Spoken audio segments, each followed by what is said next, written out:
over to my house to hang up on my fireplace. Yes, I even do my place too.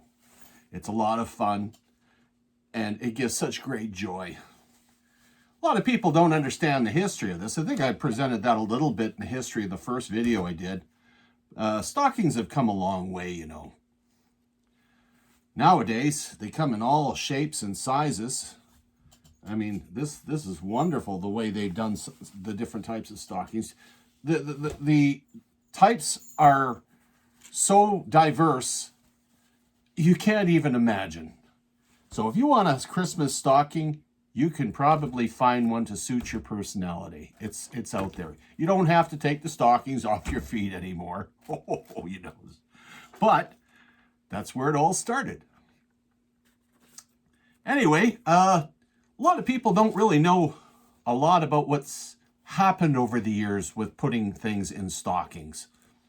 Now, at one time, it was just a simple matter of getting some change and dropping it into the stocking. There you go. That's all they wanted. And then it started to progress more and more. And then we used to put up things like, different types of fruit. We drop in, so it's a little piece of fruit there.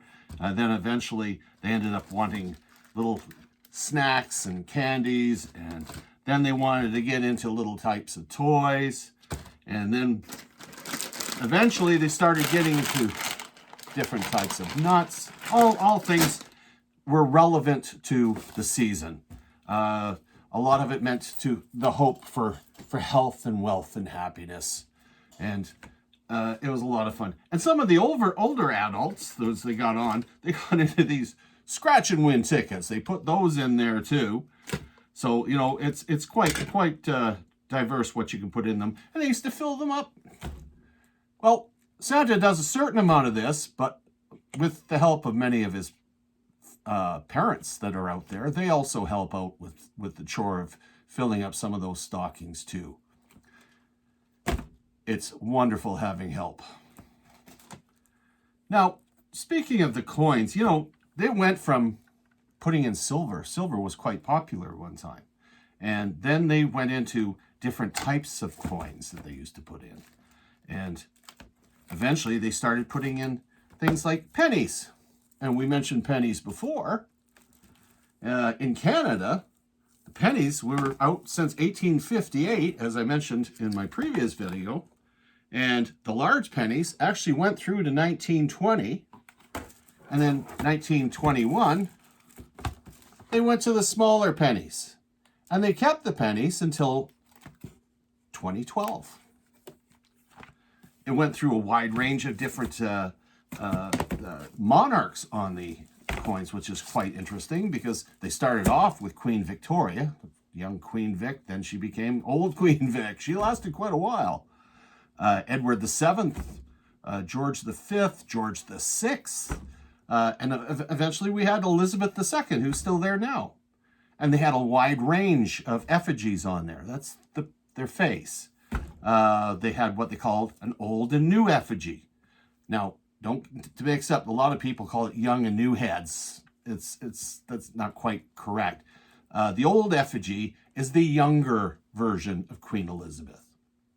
And she even had with or without crown, which was kind of neat. The pennies are still a very collectible commodity in the numismatic world. And if you collect them, there's lots of wonderful albums. This is just an example. I'm not promoting Lighthouse, but I definitely do like the albums that they have. And I would seriously recommend you trying out the hobby. The hobby is fun. It's something that you can carry on year-round, but it's especially fun at Christmas time. You can share a lot of the things that you have experienced in the hobby with friends and family. So, leaving it at that, I'll make this a nice short one. I would like you to maybe consider starting off collecting pennies and maybe eventually moving on to different denominations, which I'll show you in continuing videos that I'll put out. So, getting ready for Christmas, everybody. It's a lot of work, but it's worth it. It's been a tough year on a lot of you. I know that. But keep your spirits up. Remember, the greatest gift we have is each other. God bless, and we'll talk to you next time. Bye-bye.